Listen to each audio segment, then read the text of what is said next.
লাওসে আলাপচারিতায় জয়শঙ্কর এবং ওয়াং। কথা হলো লাদাখ সীমান্তে সেনা পিছনের প্রক্রিয়া নিয়ে। ধ্বংসের বর্ণনা দেওয়ার ভাষা নেই, গুড়িয়ে দেওয়া মেট্রো স্টেশন পরিদর্শন করে বললেন শেখ হাসিনা। বাংলাদেশের সীমান্ত পথে আমদানি রপ্তানি চালু হলেও ঢাকা কলকাতা মৈত্রী এক্সপ্রেস বন্ধই। নেপালে দুর্ঘটনাগ্রস্ত বিমানের ব্ল্যাক বক্স উদ্ধার, দুর্ঘটনার কারণ জানতে গঠন করা হলো তদন্তকারী কমিটি। মোদির পরে এবার শাহের অবমাননার অভিযোগে রাহুলের বিরুদ্ধে মামলা, শুক্রে হাজিরা আদালতে।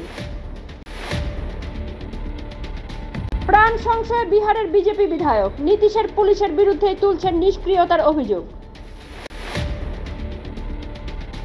হাসপাতালে ঠাঁই মেলেনি, সিলিন্ডারের অক্সিজেনও শেষ, যোগীরাজ্যে রোগীর হাল দেখালেন অখিলেশ।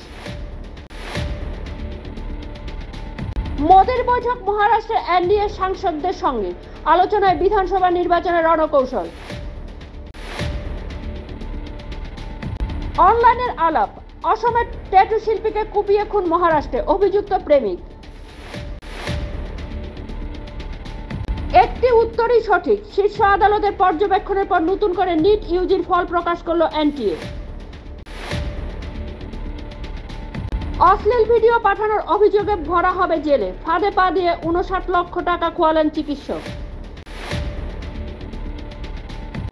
বানভাসী পুনেতে উদ্ধারে নামল সেনা, প্রয়োজনে এয়ারলিফট করা হবে, শহরবাসীদের মুখ্যমন্ত্রী শিন্ডে। তিহারবন্দি কেজরির স্বাস্থ্য নিয়ে উদ্বেগ, যন্তর মন্তরে মঙ্গলে এককাট্টা প্রতিবাদে সামিল হতে পারে ইন্ডিয়া। আবারও পাঠানকোট, ৭ জঙ্গি ঢুকেছে পাঞ্জাবে, ছবি প্রকাশ করে চূড়ান্ত সতর্কতা জারি করল পুলিশ। ইউপিএসসিতে জালিয়াতি রুখতে আসছে নতুন নিয়ম, পূজা খেরকর কাণ্ডের পর নতুন ভাবনার ইঙ্গিত।